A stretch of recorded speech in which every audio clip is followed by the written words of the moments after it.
बिस्मिल्लाहिर्रहमानिर्रहीम। अस्सलाम वालेकुम नाज़रीन, मैं अहमद फ़वाद हूँ। आप यूट्यूब चैनल देख रहे हैं। नाज़रीन, आज तारीख़ है 23 जनवरी और दिन है जुम्मे का। जुम्मे के दिन एक बहुत बड़ी खुशखबरी और एक बहुत बड़ी डेवलपमेंट के साथ आज की व्लॉग में आप खिदमत में हाजिर हुआ हूँ। सारे हालात इस वक्त बता रहे हैं कि इमरान खान वापस आ रहा है। ताकतवरों के बुरे दिन शुरू हो चुके हैं और कुछ चीज़ें हैं जो मैं आपके साथ शेयर करूँगा और आपको बताऊँगा कि कैसे ये रिजीम चेंज को लाने वाले और रिजीम चेंज को जहाँ से सपोर्ट मिल रही थी, ये सपोर्ट अब इन ताकतवरों के सरों से हट चुकी है और वहाँ से भी इनको नाअहल करार देकर फ्री इमरान खान का जो मुतालबा है वो कर दिया गया है। कुछ एक्सक्लूसिव डिटेल्स हैं आपके साथ मैं शेयर करूँगा, कुछ चीज़ें आपके साथ मैं आपके सामने जो है वो मैं रखूँगा। दूसरे नंबर पर जी, इमरान खान साहब ने इस्टेब्लिशमेंट को ये पैगाम भेजा है कि आपकी डील और आपकी सज़ाएँ ये सारी की सारी मेरे जूते की नोक पर हैं। एस्टेब्लिशमेंट इस वक्त इमरान खान साहब को लेकर भी काफ़ी ज़्यादा परेशान है और इमरान खान साहब ने मज़ीद जो एग्रेसिव मोड है वो ऑन कर दिया है, यानी कि जिसे आम पंजाबी की लैंग्वेज में आप कह सकते हैं कि चौथा गियर इमरान खान ने लगा दिया है। एक तरफ तो खान साहब को सज़ाएं हो रही है तो खान साहब को तो बैकफुट पर होना चाहिए था, लेकिन खान साहब ने मज़ीद चौथा गियर लगा दिया है। इस पर भी कुछ चीज़ें आपके साथ शेयर करूँगा। और आखिर में जी, इस वक्त एक ऐसी कार्रवाई डाली जा रही है जो कि बड़ी छुप कर डाली जा रही है और वो इतनी ख़बरों में भी नहीं है, लेकिन किया क्या जा रहा है कि अपने जो जजेस हैं बज़ाहिर वो अदलिया में इस अदालती निज़ाम के अंदर लगाए जा रहे हैं ताकि किसी तरह से 26वीं तरमीम अगर वापस भी होती है और इमरान खान साहब वापस भी आते हैं, वज़ीर-ए-आज़म भी बन जाते हैं, तो इमरान खान साहब को कोई काम ही ना करने दिया जाए, क्योंकि अदलिया के ऊपर हमारा कंट्रोल होगा और सारे के सारे फैसले चूँकि अदलिया के पास आते हैं तो अदलिया से हम सिस्टम को कंट्रोल करेंगे। लेकिन एक बड़ा इंपॉर्टेंट नुकता है जो कि ये मिस कर रहे हैं और वो है 26वीं तरमीम का। 26वीं तरमीम के उड़ते साथ ही ये सारे के सारे इनके जो मामलात हैं, सारे के सारे जो मंसूबे हैं, ये फारिग हो जाएंगे और जस्टिस मंसूर अली शाह साहब को इसलिए काबू में करने की भी कोशिश हो रही है। इस पर भी कुछ सुप्रीम कोर्ट में डेवलपमेंट्स हुई हैं, वो भी आपके साथ में शेयर करूँगा। सबसे पहले बड़ी खबर जो आपके साथ शेयर करनी है जी, वो ये है कि ताकतवरों के बुरे दिन शुरू हो चुके हैं और इनमें सबसे पहले तो मैं आपको बताऊं कि मोहसिन नकवी ने, ये चूँकि मामला वहाँ से शुरू होता है, मोहसिन नकवी ने जो दौरा किया अमेरिका का और उसके बाद जो है वो बड़ी उससे उम्मीदें लगाई गई कि अब जो है वो हम ट्रंप को राम कर लेंगे और उससे ज़रा घेर घार के अपनी तरफ कर लेंगे, इमरान खान की जो चैप्टर है उसको बंद किया जाएगा। ये माइकल कुगलमैन है, माइकल कुगलमैन। इन्होंने एक ट्वीट किया है, इस दौरे के बाद ये ट्वीट किया है। और इस ट्वीट को बताने से पहले मैं आपको ये बताता चलूँ कि इनके हवाले से ये ख्याल किया जाता है कि एक जो अमरीकी इस्टेब्लिशमेंट है, एक उनके भी ये ज़रा करीबी हैं, वहाँ पर भी इनके ताने बाने हैं। और दूसरे नंबर पर ये कि ये जो रिजीम चेंज हुआ था इस हवाले से भी ये ज़रा प्रो थे, ठीक है। लेकिन वो क्या ट्वीट कर रहे हैं, वो लिखते हैं जी, Pakistan interior minister meets with a US congressman and soon thereafter the congressman posts a free Imran Khan tweet. That's an epic fail for the interior minister and his superiors. ये क्या लिख रहे हैं कि मोहसिन नकवी ने जो दौरा किया और जो कांग्रेसमैन से मुलाकात की और मुलाकात के फौरी बाद ट्वीट आ गया जी कि फ्री इमरान खान, ये इंटीरियर मिनिस्टर का एक फेलियर है और एपिक फेलियर है। अब फेलियर कैसे है, क्या मोहसिन नकवी वहाँ पर ये बात करने गए थे कि इमरान खान को रिहा ना किया जाए, हमारे ऊपर दबाव ना डाला जाए, हम आपके लिए ये खिदमात जो हैं वो आपके लिए हम दे सकते हैं, क्या ये कहा था जो वहाँ से ट्वीट आ गया फ्री इमरान खान का? और उसी कांग्रेसमैन से जिससे मिले मोहसिन नकवी, उनकी जानिब से जो फ्री इमरान खान का ट्वीट है वो आया। तो एक बात इससे साबित हो गई है कि वहाँ का ये जो नया निज़ाम आया, बाइडन इंतज़ामिया ख़त्म हुई है, जो नई इंतज़ामिया आई है, ये सिर्फ रिचर्ड ग्रैनल नहीं बल्कि उस पूरी इंतज़ामिया के अंदर एक चीज़ क्लियर है, वो है फ्री इमरान खान। और दूसरे नंबर पर जी एक जनरल साहब हैं, ये हैं जी जैक ब्रैगमैन। ये क्या ट्वीट करते हैं जी, the facts are straightforward, it's no time to mince words, free Imran Khan. ये भी ट्वीट कर रहे हैं फ्री इमरान खान का। तो इस वजह से जो यहाँ पर कंपनी सरकार है, जो सहूलतकार हैं और जो हैंडलर्स हैं, वो सख्त परेशान हैं कि वहाँ से तो अब ये सोच वहाँ पर डेवलप हो रही है, इसको हम कैसे काउंटर करेंगे।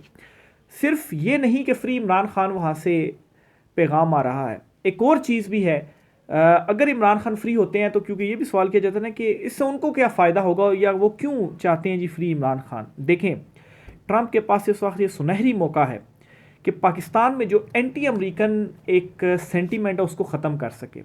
हिस्ट्री रही है, एंटी अमेरिकन सेंटीमेंट जो है वो हमेशा रहा। इवन कि एंटी अमेरिकन सेंटीमेंट की वजह से सियासतदानों ने वोट तक हासिल किए जीत इलेक्शंस के अंदर।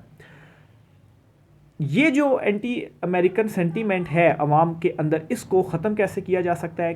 ट्रंप और इमरान खान की दोस्ती, ट्रंप और इमरान खान के ताल्लुकात जो कि रहे, इमरान खान बाहर आते हैं और इस वक्त ज़रूरत भी है कि वो इंटरनेशनल लेवल पर, आलमी सतह पर पाकिस्तान की नुमाइंदगी करें। और ट्रंप जो है वो सिर्फ़ और सिर्फ इस वक्त अमेरिका की बात कर रहा है। इवन के इनको ये उम्मीद भी थी कि सऊदीया के थ्रू हम प्रेशर डालेंगे और वहाँ से भी कोई हमारे मामलात बन पाएंगे। ये भी उल्टा पड़ गया है। ट्रंप ने जी एक तो तेल की कीमतें कम करने का कह दिया सऊदीया को, और दूसरा उनसे इन्वेस्टमेंट बढ़ाने का कह दिया है। ये ट्रंप ने कहा है। तो वो अपने मामलात देखेंगे या कि आपके पैगाम पहुंचाएंगे? वो अपने मामलात सीधे करेंगे जी कि एकदम से ये कैसे कीमतें हम बंद कर दें, टैरिफ लगा रहे हैं, इसको हम जो है वो मतलब अपनी कंट्री के हवाले से पहले चीज़ें या गुफ्तगू करेंगे या आपके हवाले से करेंगे। तो आलमी सतह के ऊपर जो हालात इस वक्त बन रहे हैं, ये सारे के सारे इमरान खान साहब के हक़ में जा रहे हैं। और मेरे ख़्याल से इस वक्त आलमी जो कुव्वतें भी हैं उनके उसमें भी ख़ास तौर पर अमेरिका के लिए भी ये एक है मौका कि इमरान खान साहब अगर बाहर आते हैं और ताल्लुकात बेहतर होते हैं तो इमरान खान के पीछे क्योंकि अवामी सपोर्ट है, अवाम खड़ी हुई है, तो इससे ट्रंप की भी जो पॉपुलैरिटी है वो भी गेन करेगा और एंटी अमेरिकन सेंटीमेंट भी ख़त्म होगा। ये एक बहुत बड़ी आलमी सतह पर डेवलपमेंट हुई है। और दूसरी ये जो सऊदीया वाला उनका प्लान था ये भी फारिग हो गया है। दूसरी बड़ी खबर जो आपके साथ शेयर करनी है जी, इमरान खान साहब इस वक्त अग्रेसिव मोड में आ चुके हैं। होना तो ये चाहिए था कि इमरान खान साहब को सजाएं सुनाई जा रही हैं, प्रेशर डाला जा रहा है, दबाव डाला जा रहा है, सख्तियां की जा रही हैं, फैमिलीज़ को इमरान खान साहब की गिरफ्तार किया जा रहा है, वो थोड़ा सा रिजर्व हो जाएं, पीछे हो जाए ज़रा। लेकिन इमरान खान मज़ीद अग्रेसिव होकर सामने आ रहे हैं। ये बात इमरान खान साहब ने जब मुशर्रफ एरा में उनको गिरफ़्तार भी किया गया था ना, और फिर उसके बाद उनकी रिहाई हुई थी, तो उनका एक वीडियो भी इस हवाले से है कि ये लोग समझते हैं गिरफ़्तार करके मुझे ये पीछे हटा देंगे, मैं मज़ीद चढ़ कर इनके ऊपर जो है वो आऊँगा। और यही कुछ इमरान खान साहब अभी भी कर रहे हैं। पब्लिक अकाउंट्स कमेटी के से जो है वो शेख वकास अकरम को हटा दिया गया है और इनकी जगह पर जुनैद अकबर हैं, इनको लाया गया है। और जुनैद अकबर के हवाले से क्या कहा जाता है कि एस्टेब्लिशमेंट को ये एक आंख भी नहीं भाते हैं, तो इनको इस ओहदे के ऊपर लाना ये भी एस्टेब्लिशमेंट को एक पैगाम है कि आपकी किसी भी डील को, आपके किसी भी दबाव को जो है वो मैं जूते की नोक पर रखता हूँ, जूते की नोक पर भी बल्कि नहीं रखता। और मज़ीद इमरान खान साहब जो हैं वो एग्रेसिव हो गए हैं। और एग्रेसिव होने से ये होता है, ये हमेशा आप याद रखिएगा कि क्रिकेट के अंदर भी अगर आपको स्पोर्ट्स की भी एग्जांपल अगर मैं आपको दूं, तो जो कप्तान डिफेंसिव होता है ना, यानी कि जब उसके ऊपर प्रेशर पड़ता है और वो डिफेंसिव हो जाता है, तो मुखालिफ टीम के पास ये मौका होता है कि ये तो डिफेंसिव हो गया, इसके ऊपर मज़ीद चढ़ाई की जाए। वो उनकी जो सोच है वो ये हो जाती है। लेकिन जब आपका कप्तान एग्रेसिव हो, डिफेंसिव ना हो, और दूसरी टीम जब आपके ऊपर चढ़ाई कर रही हो और आप भी एग्रेसिव हो जाएं, तो दूसरी टीम फिर ये नहीं सोचती कि हम इसके ऊपर चढ़ाई कैसे करें, वो फिर ये सोचती है कि ये जो हमारे ऊपर चढ़ाई कर रहा है हम इसको डिफेंड किस तरह से करें। तो ये इमरान खान साहब की क्रिकेट के टाइम पर भी स्ट्रेटजी रही है और वो इसमें कामयाब रहे हैं। और क्रिकेटिंग कप्तानों की अगर आप हिस्ट्री निकाल दें तो वही कप्तान कामयाब रहा है जो डिफेंसिव नहीं था, जो अगली टीम के साथ एग्रेसिव रहता था। और ये उठा के देख लें, बेशक क्रिकेट की हिस्ट्री भी, आप मैचेस में भी जो है वो आप नाज़रीन क्रिकेट भी देखते होंगे, शौक है पाकिस्तान में सबको, तो आपको ये मालूम भी होगा। तो इमरान खान साहब ने इनके ऊपर ये जो चढ़ाई कर दी, अब ये क्या सोच रहे हैं कि हम जो है वो कैसे ख़ुद को बचाएं।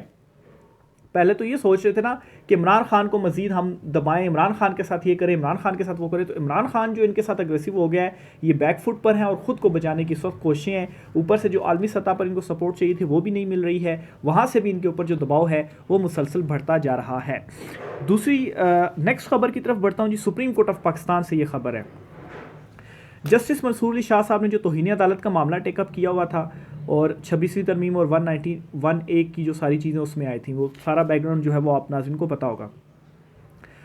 इस तौहीन अदालत के नोटिस को एडिशनल रजिस्ट्रार ने इंट्रा कोर्ट अपील में चैलेंज किया और सुप्रीम कोर्ट ने जो है वो बड़ी एक ही रात के अंदर इसके ऊपर जो लार्जर बेंच है 6 रुकनी वो तश्कील दे दिया चीफ जस्टिस याह्या अफरीदी साहब ने।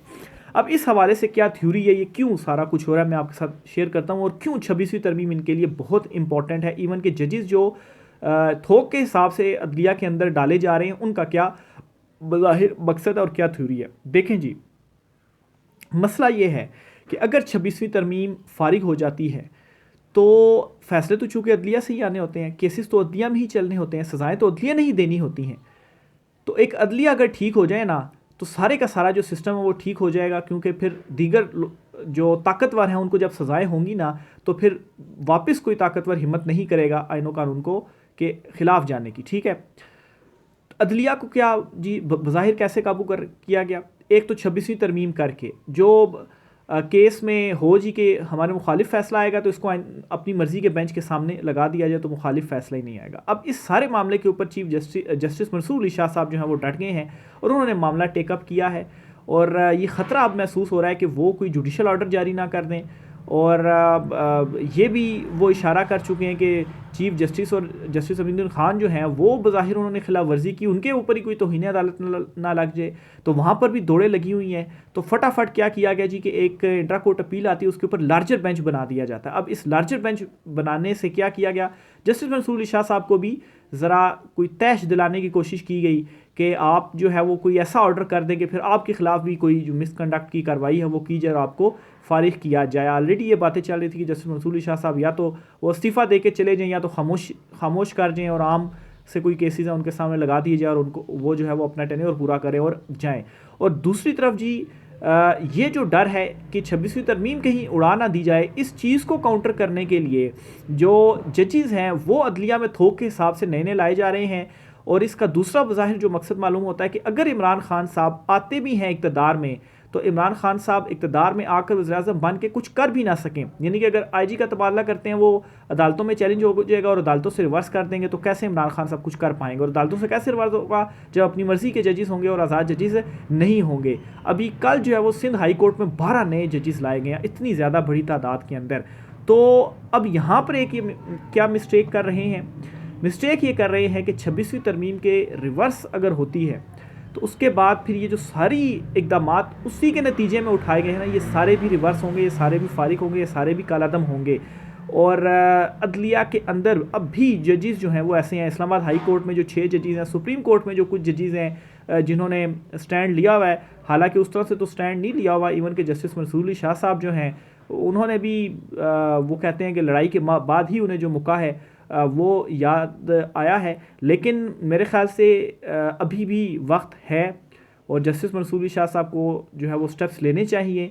एक तो आलमी दबाव भी जो मुसलसल बढ़ता जा रहा है, इमरान खान साहब के लिए भी हालात बेहतर होते जा रहे हैं। इमरान खान साहब अगर बाहर आते हैं, यहाँ से अदलिया से ये डेवलपमेंट्स होती हैं, फ़ैसले आते हैं, तो फिर ये मुमकिन नहीं रह पाएगा कि अगर जस्टिस मंसूर अली शाह साहब कोई फ़ैसला दें, सुप्रीम कोर्ट से कोई फ़ैसला है तो उसके ऊपर इम्प्लीमेंट ना किया जाए, क्योंकि अवामी प्रेशर भी इसके साथ बढ़ता जाएगा और इंतज़ामी प्रेशर भी जो है वो बढ़ता जाएगा। क्योंकि आप देखें अभी तक जस्टिस मंसूर शाह साहब ने जो मखसूस नशिस्तों का फ़ैसला दिया, बार बार वो कहते रहे कि इसके ऊपर इम्प्लीमेंट होगा, लेकिन उसके ऊपर जो इम्प्लीमेंट है वो अभी तक नहीं किया गया। इवन कि ख़ुद उन्होंने रिमार्क्स के दौरान इस बात का इजहार किया कि हम कोई फ़ैसला दे देते हैं, पता नहीं उसके ऊपर इम्प्लीमेंट होगा भी नहीं होगा, हमारे हुक्म को कोई मानता भी जो है वो नहीं है। तो इस वजह से ये सारा ये जो लार्जर बेंच बनाया, बज़ाहिर इसका मकसद यही मालूम होता है कि जस्टिस मंसूर अली शाह साहब को रोका जाए, और अगर खान साहब बाहर आते हैं तो अपने जजेस होंगे। और ये जो 26वीं तरमीम है ये सारी की सारी जड़ है। ये 26वीं तरमीम रिवर्स होती है तो उसके बाद ही ये जो सिस्टम है, इस सारे सिस्टम को जो है वो बेहतर किया जा सकता है। और ये सिस्टम सिर्फ़ और सिर्फ जब आज़ाद जो जजेस हैं वो आएंगे अदलिया के अंदर और आज़ादाना फ़ैसले करेंगे, तब ही ये जो सिस्टम है वो ठीक हो पाएगा। तो ये जी आज कुछ इंपॉर्टेंट डिटेल्स थी। एक तो ये जी कि अमेरिका से जो इनकी उम्मीदें थी वो उम्मीदें भी दम तोड़ गई हैं, और सऊदीया के थ्रू जो ये कोशिश कर रहे थे कि प्रेशर डाला जाए वो भी इनकी उम्मीदें ख़त्म हो चुकी हैं। आलमी दबाव बढ़ता जा रहा है, फ्री इमरान खान का मैसेज बार बार आ रहा है। दूसरा जी अवामी प्रेशर तो है ही है, अवाम तो इमरान खान के ही साथ है। फिर तीसरा इमरान खान डील कर नहीं रहा, इमरान खान जो है वो अग्रेसिव मज़ीद हो चुका है। और चौथा अदलिया में भी इस वक्त जो जंग है वो छिड़ गई है। तो फैसला कुन मराहिल में जो सारी की सारी चीज़ें हैं वो इस वक्त दाखिल हो गई हैं, और इसीलिए जो ताकतवर हल्के हैं वहाँ पर जो परेशानी है वो दिन ब दिन बढ़ती जा रही है। मुझे जो भी होता है अक्सर चीज़ें शेयर करता रहूँगा। राय का इज़हार कीजिएगा। आज की व्लॉग से इतना ही, इजाज़त दीजिए। अल्लाह हाफिज़।